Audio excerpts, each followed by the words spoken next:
Sa gamay pa gud siya, wa gud siya naanad og inom og tubig, in short. Pero naagay tay solusyon ana. Ang solusyon nato ana ma'am, taga-adlaw ma'am, imuha lang siyang taparan og tubig para ma-practice gud siya or moinom gud siya tubig. I'm sure ma'am nga moinom gud na siya tubig.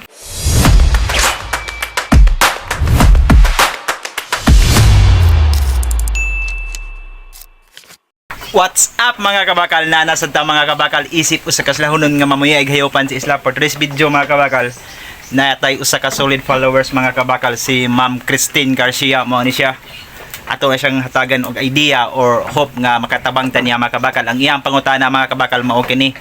In short mga kabakal, naa siya kandi nga gialimahan sa iyang igsoon tapos daily gani minom og tubig.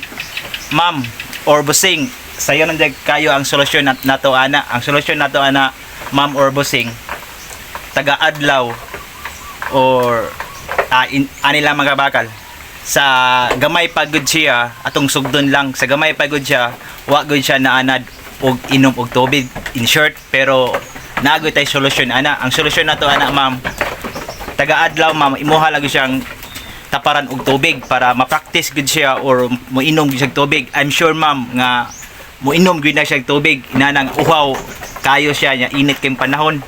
So dako kay chance ma'am nga moinom siya tubig.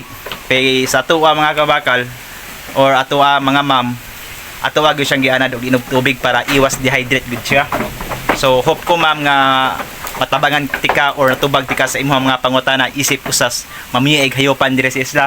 So dinhi sa takuto mga kabakal, sa di tapuson video mga kabakal, don't forget to follow, like, and share, and subscribe ang iyong lingkod nga nagbarog kabakal bossing sa next video.